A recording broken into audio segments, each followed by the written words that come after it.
que se desarrolla casi 2 años en cualquier lugar del mundo. Durante 3 días se discute mucho al respecto de fisiopatología, tratamiento y demás, sobre todo la epidemiología, la cual cambia de acuerdo al área geográfica. Una bacteria que cambió en el tiempo, en la evolución, conocida antes como Campylobacter pylori, actualmente como Helicobacter pylori por sus características ya de microscopía.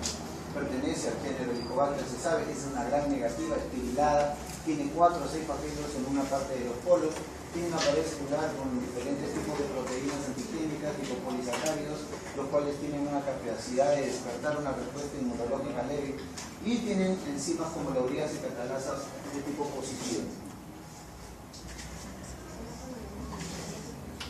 Esta bacteria tiene una serie de características que la hacen muy particular, sobre todo para explicar un poco su agresividad sobre la mucosa gástrica, una serie de propiedades y sustancias conocidas de muchas maneras y de las cuales vamos a hablar ahora para poder comprender un poco más la patología de esta bacteria. Hablemos un poco de la biología molecular, en la cual conocemos a las adhesinas.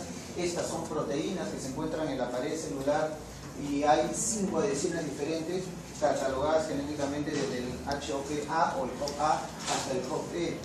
Lo importante de estas adhesinas es que la relación que tienen estas adhesinas en la membrana de la pared celular con los receptores del huésped determinarán en esta relación entre las adhesinas y los receptores si este Helicobacter pylori atacará bien al epitelio o destruirá la mucosa o estará en el moco. Esta es la primera parte de la capacidad tóxica que tiene la bacteria. La otra está en la ureasa, otra enzima que cataliza la urea, se encuentra en la superficie y en el citoplasma del mismo, pero la finalidad es hidrolizar la urea y crear un pH alcalino en su área, es decir, de lo que es un pH ácido en 2, imagínense, tratar de hidrolizar la urea circundante y convertirla en un ambiente más ácido para ella, porque no va a soportar el ácido. Codificada esta por 7 genes, desde la urea A a la urea G. Sin embargo, estos genes no son todos iguales en importancia, sino los 2 primeros, o sea, la urea A y la urea B, son los más importantes de la generación de la urea. Existe lo que se llama la isla de la patogenicidad, una isla así llamada muy importante, y es la denominada CAG. Esta isla de patogenicidad en el genoma de la bacteria consta de 40 genes determinadas en esta isla cromosómica, en el cual el 60% de las cepas, ojo, el 60% de las cepas de Helicobacter pylori son CAG positivos. ¿Y eso qué me importa, doctor? ¿Cuál es la importancia de que tenga un CAG positivo? Ahora vamos a hablar de eso. El gen dentro del CAG que tenga el gen VACA codifica la toxina vaporizante, una toxina que lisa la pared y la membrana celular. Si yo tengo el gen CAG-A, se relaciona con el gen VACA siempre. Y es la importancia de la presencia de este gen y el gen VACA que están en relación es que las cepas que tienen un CAG-A positivo son más virulentas e inducen mayor formación de sustancias que lisan la pared y la bacteria y la membrana celular de la célula huésped. Entonces, si yo en la isla de patogenicidad puedo descargar y dosar y aislar el CAG-A con el VACA, quiere decir que esta bacteria es sumamente patógena y virulenta. Y lo decimos porque vamos a ver que después es una bacteria que, si bien es cosmopolita, que se constituye en un problema de salud pública, que se encuentra en los lugares donde hay mayor pobreza y problemas de salubridad, que su reservorio básicamente es el estómago humano y que sabemos que uno de los hábitats es la placa o el sarro dental.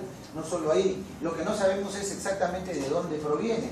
No sabemos si proviene, antes se tenía la teoría que venía del pellejo del pollo, pero después de muchos estudios se llegó a la conclusión de que no era esa la fuente, ni tampoco las heces de un animal.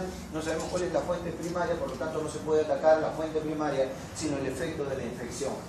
Se encuentra en los países desarrollados en un 90%, pero ha bajado en los últimos años a casi un 50%, tomando en cuenta las medidas sanitarias y higiénicas del caso. En los países desarrollados estaba hasta casi un promedio del 50%, pero con las medidas higiénicas que se van tomando poco a poco, en los países desarrollados ha llegado a tener una incidencia del 5 al 10%. ¿Cuáles son los factores de riesgo? Básicamente es el nivel socioeconómico, donde haya menor capacidad de saneamiento y salubridad, más posibilidades de tener el Helicobacter, ya que entra por la boca básicamente, y el hecho de que entre por la boca hace la situación más difícil, porque si no controlamos aquello que ingresa, pues vamos a tener dificultades en la infección. Puede venir, lo que más se ve en el agua, su presencia en el agua es indiscutible, pero utilizamos el agua abierta del caño, mucha de esa agua no es procesada, mucha de esa agua no recibe proceso ni con yodo, ni con hipoclorito de sodio, ni con tabletas saludables, no, de frente del caño, y eso no lo sabemos incluso hasta cuando comemos en la calle. La transmisión puede ser fecal-oral por contaminación, la oral-oral o la orogástrica, pensando en que la bacteria se encuentra en la placa o el sarro dental y que es de ahí donde uno incluso hace su propia infección. Si lo vemos desde este punto de vista, fíjense cómo se desarrolla esta enfermedad en los países en desarrollo y vemos la curva en los países desarrollados. Fíjense la presencia de la bacteria en años de edad en la persona. Es más frecuente tenerlo en pacientes en desarrollo, en pacientes más jóvenes, y nosotros tenemos una curva en alza hasta tener pacientes con 60, 70 años en los países desarrollados. Fíjense cómo nosotros podemos tener un alza, nosotros los subdesarrollados, un alza en pico casi en los primeros años de vida. No comemos de todo, metemos la mano en lo que sea, no comemos lo que encontremos. A diferencia de los países ya desarrollados, que tienen mucho cuidado desde niños, y la presencia más bien se da en los años finales, y esto por otros tipos de actividades, no solo por los viajes, sino por la capacidad que tienen de salir del país desarrollado y migrar a otros lugares. Si lo vemos así, el desarrollo en años y por sexo, se darán cuenta que no hay una relación muy variante, muy discrepante entre hombre y mujer. Ahí estamos casi iguales, y eso se ha mantenido a través de los diferentes años de estudio de este problema. Pero hay tres cepas predominantes del Helicobacter y es importante tenerlo en cuenta. Uno es el tipo 1, que es el que está más frecuente entre nosotros, hispanos, nativos africanos y residentes de Estados Unidos. 2, el que predomina en los japoneses y chinos, y 3, está distribuido principalmente en hindú, en el norte de Calcuta. Entonces tenemos tres tipos principales y nosotros nos llevamos el premio con el tipo 1, que es agresivo. ¿Y cómo voy a hallar yo a esta bacteria? Básicamente a través de varios métodos. 1, el no invasivo, y 2, el no invasivo. El gol estándar, ¿cuál es el que a mí me satisface más por lo que voy a hacer? Es la histología, y ya la veremos. Los invasivos, que son a través de la endoscopía, son varios. La histología en sí, que es la más propia y la más práctica y la más determinante. La citología antes de la ureasa, en la misma muestra de la biopsia. El cultivo de la muestra, y la muestra con una reacción de cadena polimerasa para encontrar el anticuerpo de la pared. Y el otro en los no invasivos, donde vemos serología por sangre y desde el aliento con carbono 13 o carbono 14, los cuales son menos específicos. Es entonces la histología la que es el gol estándar. Ese es el gol estándar para nosotros, porque no solamente veremos qué es lo que la bacteria causa, o sea, qué cosa hay de sustrato. Hay una úlcera venal asintomática, es una artritis erosiva, tenemos una gastritis crónica atrófica, es parcelar, es total, tenemos erosiones difusas, tenemos que en el estómago más la bacteria. Eso nos permite orientar el tipo de tratamiento en el paciente y saber que tiene ese paciente bacteria. Tinciones en histología, desde la más simple y barata, que es la hematoxilina y la eosina. Sin embargo, no es la mejor, y muchos discrepan, sobre todo los grupos de estudio del Helicobacter, que se utilice esta, que es la más barata, para encontrar la bacteria, ya que tenemos la de Bison, que es más propia y que tiene mucho más en volumen y en calidad la bacteria. ¿Cómo se intenta tomar las muestras de biopsia? Por protocolo, tomamos pretratamiento, siquiera 2 biopsias de antro, que es el protocolo estándar, lo mínimo posible, y si ahí sale positivo se da el tratamiento, y después del tratamiento lo ideal es hacer un control nuevamente de 2 de antro y sumar 2 de cuerpo. Básicamente en mucosa atrófica y metaplásica muchas veces no encontramos Helicobacter. La atrofia quiere decir casi pérdida de la mucosa viable, y la metaplasia, la transformación de un epitelio a otro, la transformación de una mucosa a otra, una normal, las dos son normales, pero en diferentes lugares. La especificidad, como comprenderán, de una histología es casi del 100%, que es lo más importante. La presencia de la bacteria con la admisión de Wasson, no con hematoxina y la leucina, la hace mucho más evidente en las criptas de las glándulas gástricas. Es mucho más bonito, se ve con mayor claridad en donde esté la bacteria, y eso es lo que preclara la idea del tratamiento. El test de la ureasa significa hacer la prueba de la presencia de la bacteria con la secreción de la urea. Entonces, se busca la hidrólisis de la urea con la ureasa de la bacteria, el amonio y CO2. Eso va a dar un pH alcalino y vamos a tener una reacción del viraje. En el test de la ureasa se pone el pedazo de la biopsia en un reactivo. Si el reactivo tiñe o vira de amarillo a rojo, es probablemente porque hay helicobacter. Si no vira nada, es porque no hay helicobacter, entonces no hay ureasa, entonces no convierte la urea y no vira el pH. La sensibilidad de esto es de hasta un 95% y la especificidad no es de 100%. El cultivo en un medio específico y especial, que es el Scarborough, es un cultivo muy sofisticado para esta bacteria que no crece así nomás y crece bajo ciertas condiciones. La especificidad es que si yo tengo crecimiento es del 100%, del 100%. Más bien el PCR, la reacción de cadena polimerasa para hallar esta bacteria, no se utiliza de manera frecuente porque es muy caro y esto es más útil en periodos de investigación. Sin embargo, su presencia es alta en las tasas de diagnóstico. Las pruebas serológicas significa encontrar el anticuerpo en sangre total, en suero y saliva. Nosotros lo hacemos en sangre.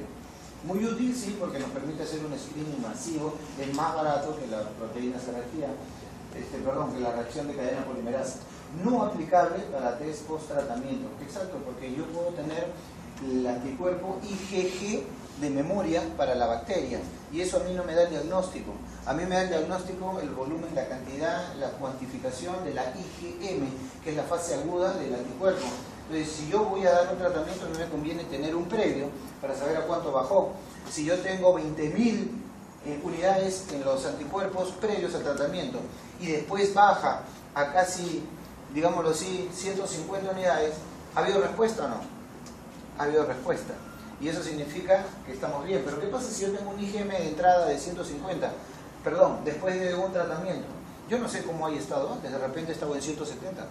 No lo sé. Y entonces la bajada del anticuerpo no es sustancial.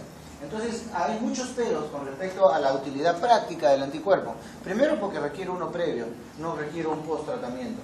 Segundo, porque no se dosa inmediatamente después del tratamiento. Requiero esperar por lo menos 6 meses después de haber terminado el tratamiento para hacer un dosaje que sea confiable.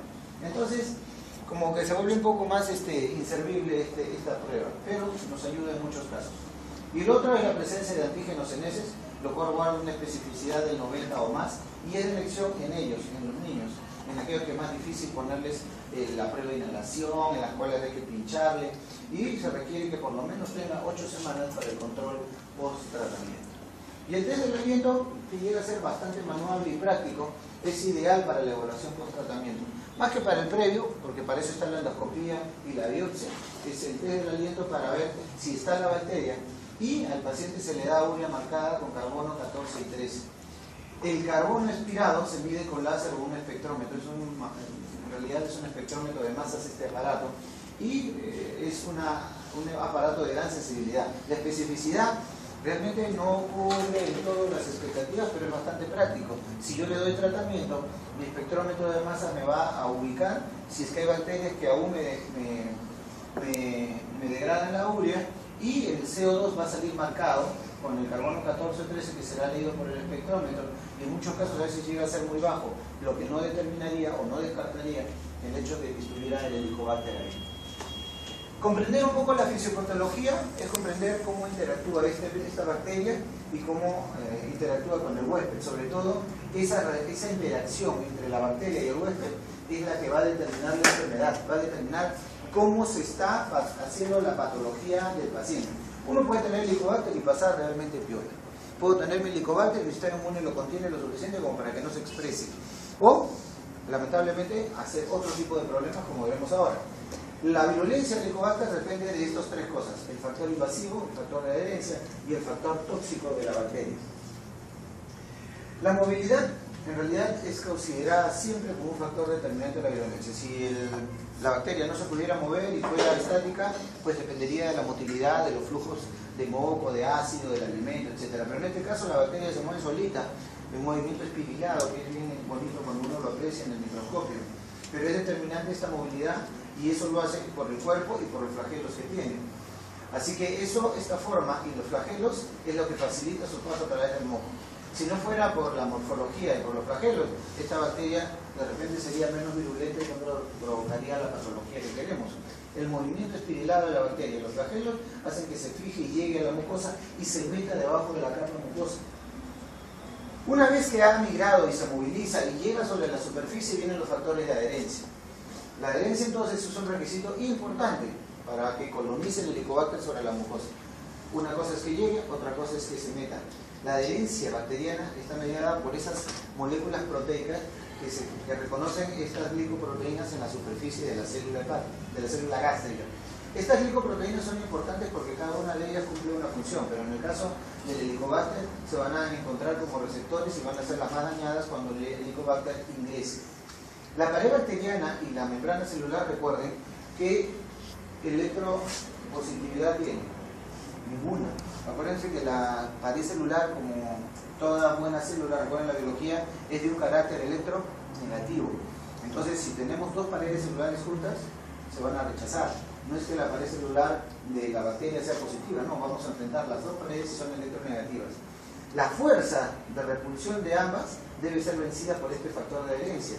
Eso quiere decir que mientras más factores de este tipo que interactúen entre las proteínas de la membrana y las glicoproteínas de la superficie, mientras más fuertes van a frenar este factor de repulsión de tipo electronegativo.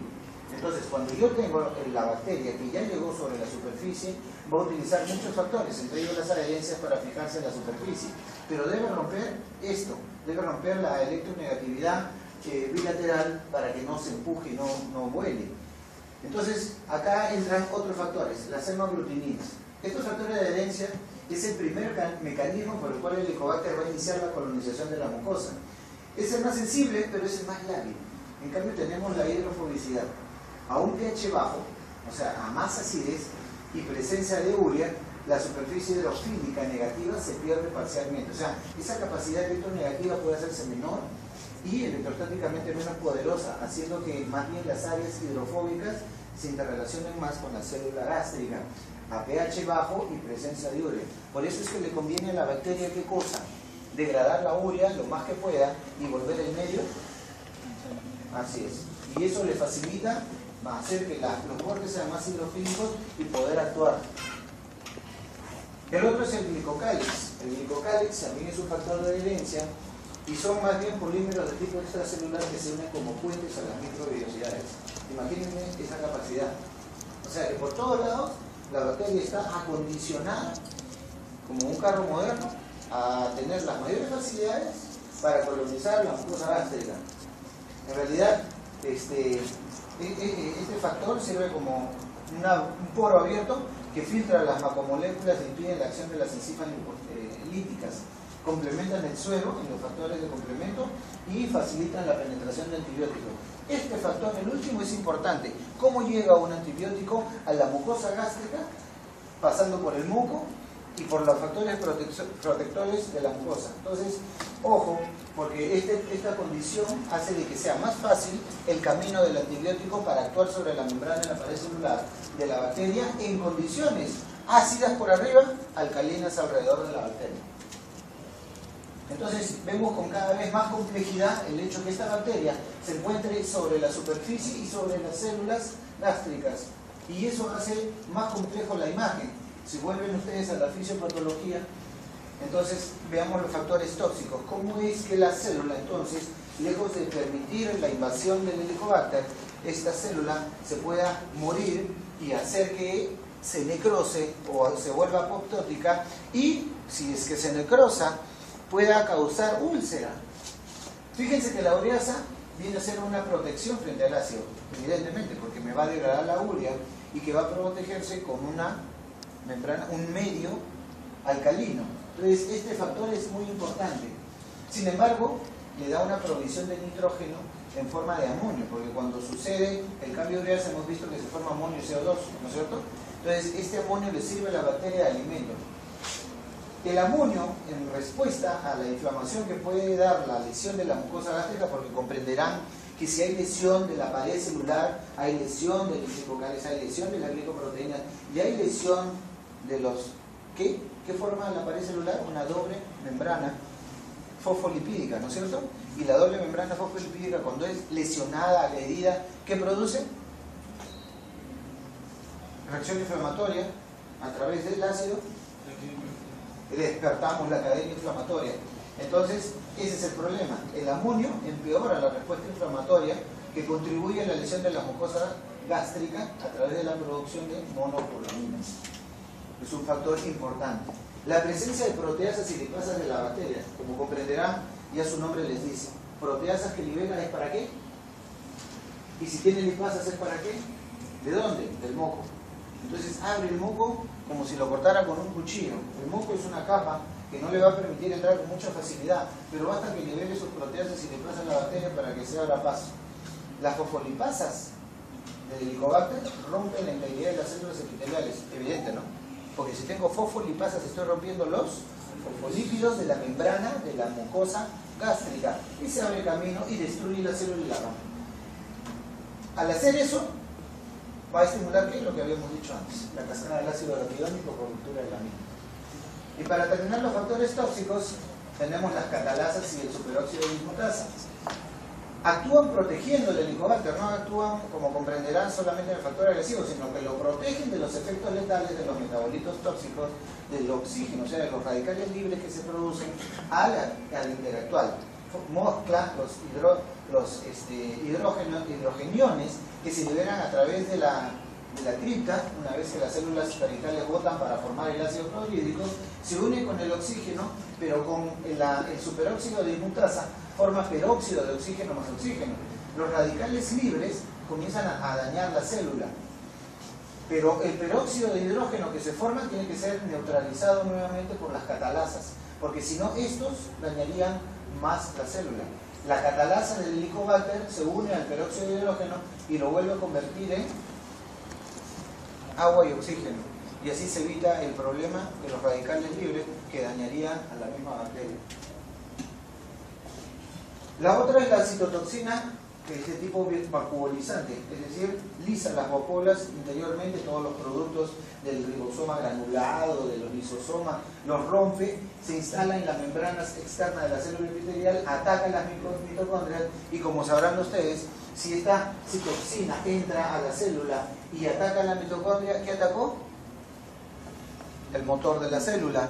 Atacó el que le provee de oxígeno y de energía. ¿Dónde se hace el ciclo de Krebs de la célula? ¿Quién le da energía? ¿Quién le da oxigenación? ¿Quién le provee? Es célula.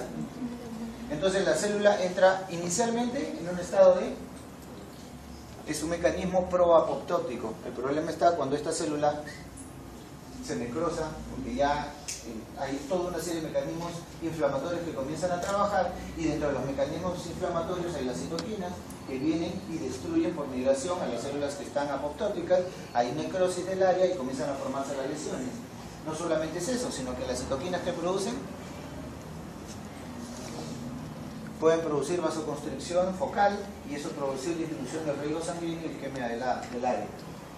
Tiene el efecto que ya hemos despertado.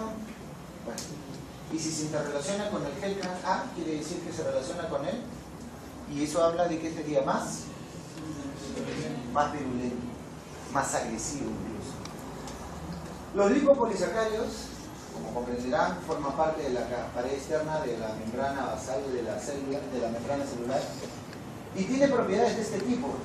Esa es la parte más importante del lipopolisacárido, que pueden despertar en el sistema inmune una respuesta inmunológica que por lo general no es muy fuerte, induce la producción del factor de necrosis tumoral, que es importante para la cascada de inflamación, y la interleuquina 1, que también es importante dentro de la inflamación.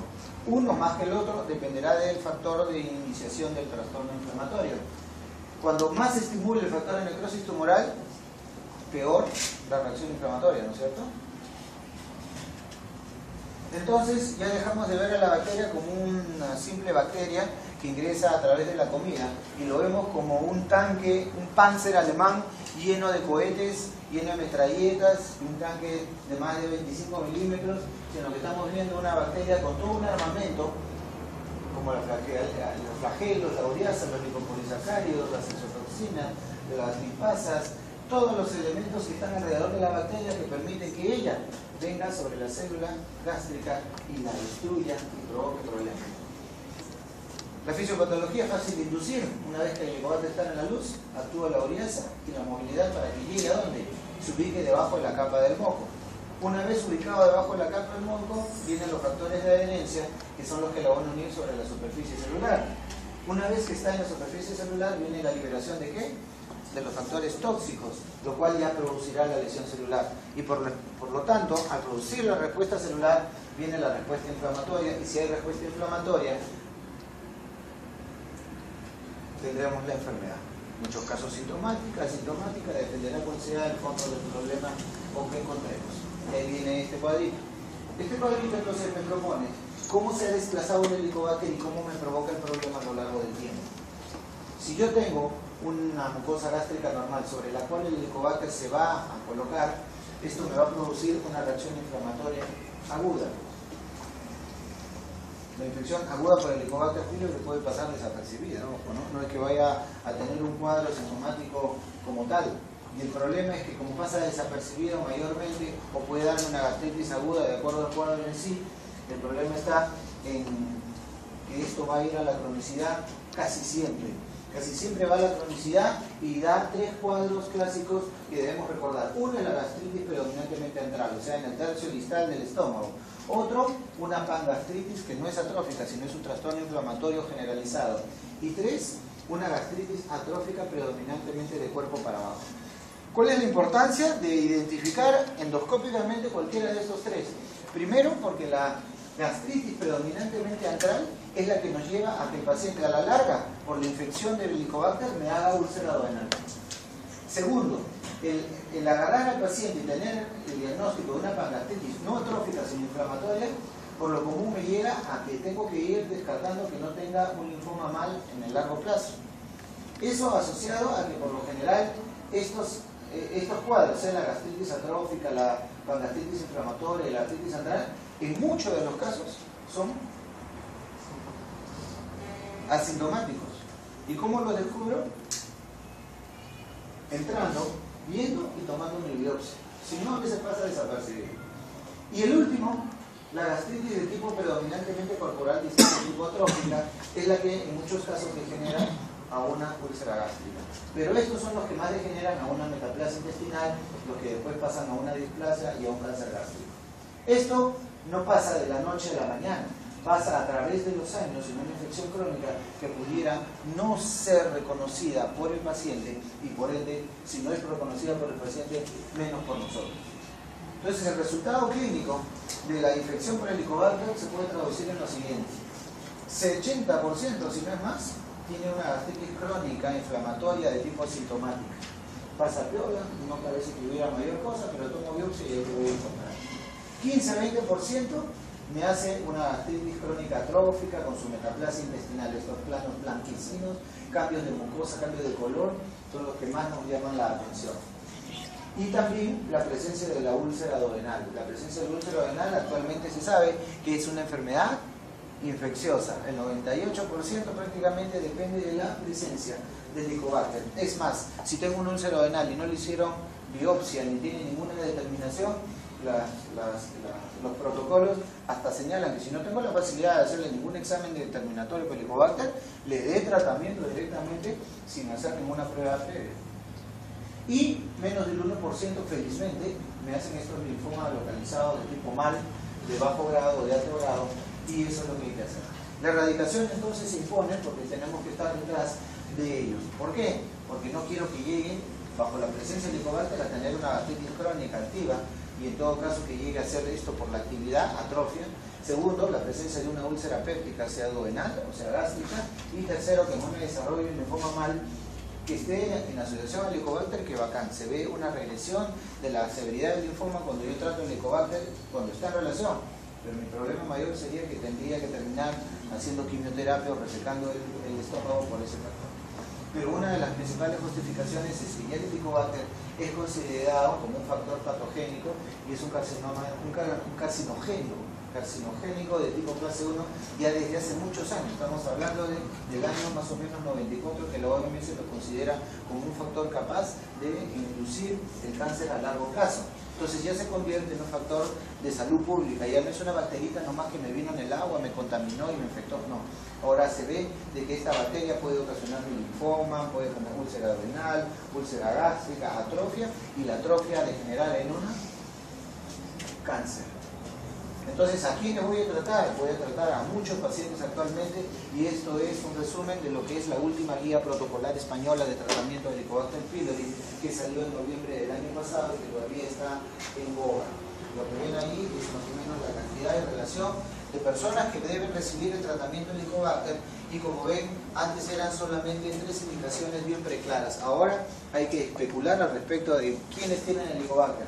En realidad, los que tienen úlcera, los que no tienen una dispepsia no investigada, y sobre todo aquellos menores de 55, dispepsia funcional, gastritis atrófica o metaplasia, linfoma MAC, antecedentes de ulcerosos, que tengan pacientes con úlcera renal o úlcera gástrica, que usen aspirinas, antiinflamatorios, aquellos que han sido operados y tienen gastrectomía, aquellos familiares de primer grado que han tenido cáncer de estómago, aquellos que tienen anemia ferropénica pero no tienen una causa clara y yo no estoy seguro que tenga Helicobacter y estoy en una zona donde no puedo usar, le doy tratamiento. Si tengo púrpura, trombocitopénica, idiopática, y en general a todo paciente que tenga positivo un Helicobacter. O sea, antes se decía que yo, un paciente que tiene Helicobacter y tenga solo una cruz, no me representa mayor problema. Una cruz, 2 cruces, 3 cruces. Una cruz de escasa cantidad, 2 cruces moderada, 3 abundante cantidad. Si tenía una cruz, no me era muy significativo. Pero ahora sabemos pues que este es el responsable de esta úlcera renal, que se perfora, que sangra y que produce muchos problemas a la larga. Los esquemas terapéuticos, para hablar claramente, actualmente se dividen en 2. Tratamientos para 10 o para 14 días de acuerdo. Si tiene una cruz, 10 días. Si tiene 2 o más cruces, 14 días. 2 semanas de tratamiento. No es monoterapia de tratamiento ni es una terapia doble, es una terapia triple o cuádruple, porque así es la que demuestra mayor especificidad y reacción al tratamiento. Es un cuadro que se da con antibióticos que no muestran resistencia, y si se emplean antibióticos ácidos sensibles tenemos que agregar de todas maneras un IVP. ¿Por qué? Porque yo tengo que conseguir un medio más alcalino en mi estómago para que pueda funcionar la cinética del antibiótico que yo le voy a dar. En un medio tan ácido, el Helicobacter está en su jato, está en su casa, no le permite al antibiótico que actúe como debiera. Este es el esquema de primera línea propuesto para 10 o 14 días de acuerdo a lo que el paciente tenga. Un inhibidor de bomba 2 veces al día, mañana y noche, amoxicilina 1 gramo mañana y noche, y claritromicina 500 mañana y noche. Este es el esquema que puede ser dado de primera línea a un paciente que nunca recibió tratamiento, que tiene Helicobacter 1, 2 o 3 cruces, y se le puede dar por 10 a 14 días. Este es un esquema 2 en aquel paciente que probablemente ha recibido un tratamiento previo y no negativizó, entonces me voy por un segundo esquema, donde también tengo un inhibidor de bomba 2 veces al día, mi bismuto subcitrato 120 miligramos 3 a 4 veces al día, o sea, cada 8 o cada 6 horas, mi amoxicilina igual 1 gramo, pero ya no claritromicina, sino furazolidona 100 miligramos cada 8 horas. Tiempo de tratamiento ya no puede bajar a 10 días, 7 días, no, 14 días, 2 semanas en un segundo esquema de tratamiento. Si me falla ese segundo esquema de tratamiento, ante la falla de cualquier proceso anterior, fíjense la bomba que hay que tomar. Tetraciclina 1.5 a 2 gramos por día. Si cada tableta tiene 500, estamos hablando de darle cada 6 horas, más o menos, una pastilla de tetraciclina, la cual tiene sus efectos colaterales, náusea, vómitos, diarrea, dolor abdominal, hígado graso, una serie de cosas. Furazolidona 300, o sea, de 100 miligramos, una grajea cada 8 horas. El subcitrato de bismuto, igual, una tableta cada 6 horas, y su inhibidor de bomba 2 veces por día, igual mañana y noche. Y este tratamiento, que es una bomba, se recomienda que sea 2 semanas, si vive. Y la otra es utilizar otros esquemas alternativos de tratamientos más cortos, de 3 a 7 días, utilizando acitromicina, por ejemplo, o timidazol en el esquema de tratamiento. El otro era utilizar un esquema corto que se describió hace mucho tiempo, utilizando 40 miligramos de omeprazol 2 veces al día con el mismo esquema de amoxicilina y claritromicina. Fue un esquema que se propuso mucho para tratar de disminuir el tiempo de tratamiento y hacerlo en 7 días con una respuesta mayor de 98%. Sin embargo, conforme se han ido haciendo los estudios, este tratamiento en 7 días no está dando el resultado que uno aparentemente quería tener. Otros fármacos utilizados es la roxitromicina, fluoroquinolonas, que han tomado mucha fuerza en los últimos 2005 a la fecha, o sea casi 10 años ya de uso de levofloxacina aproximadamente, o rifabutina 300 miligramos. Lo que se está especulando actualmente y se ha desarrollado a través de las escuelas es la terapia secuencial, una terapia que trate de eliminar o bajar los efectos adversos y que haga de la terapia más fácil de consumir. Omeprazol más amoxicilina 5 días y luego seguir con omeprazol pero más claritromicina y tinidazol hasta completar 10 días. 5 con amoxi, 5 con tinidazol y claritromicina. Un inhibidor de bomba 2 veces al día, 1 gramo de amoxicilina 2 veces al día, furazolidona 200, o sea 100 miligramos 2 veces al día por 5 días y luego otro inhibidor de bomba 2 veces al día. Fíjense que este es otro esquema de tratamiento secuencial, también más complejo, pero que usa furazolidona y tetraciclina más bimuto, a diferencia del otro que usa claritromicina y tinidazol. Son 2 esquemas diferentes, 2 alternativas de tratamiento secuencial que se están viniendo desarrollando. Hay que ver en el tiempo qué tan práctico sea en realidad. Y un tratamiento que es utilizar el inhibidor de bomba 2 veces al día, pero utilizar la levofloxacina 500 una sola toma, o 2 de 500, la amoxicilina 1 gramo 2 veces al día y el tratamiento por 10 días. Este es un esquema útil y recomendado en nuestro país, dado que a veces tenemos un paciente que va a tener helicobacter por nuestro medio 1, 2, 3, 4 veces, debido a que, por ejemplo, después de 6 meses un paciente más del 40% puede recaer, después del año más del 60% y después de 2 años más del 80% ya tiene otra vez un helicobacter. Entonces, en aquellos alérgicos a la claritromicina yo puedo utilizar la levofloxacina. ¿Y qué puedo utilizar en aquellos pacientes que tengan amoxicilina, alergia a la penicilina? La recomendación de la guía internacional es utilizar metronidazol. Utilizar metronidazol en los países desarrollados, las guías ya de la Organización Mundial de la Salud y de la Organización de Gastroenterología, la Organización Mundial de Gastroenterología y esa guía última española que recomienda utilizar el metronidazol, pero no en países latinoamericanos, ya que nosotros usamos el metronidazol por quítame esta paja, ¿no? Estoy con gases, si tengo exceso de flora, si tengo diarrea, tengo vaginitis, tengo yardia, o sea, uno va a la farmacia y compra metronidazol. Ahora váyanse a otro país y compran metronidazol, no pueden, tienen que tener una receta, ¿no? Y acá tenemos metronidazol, hemos creado una resistencia marcada al metronidazol, no cumple su función.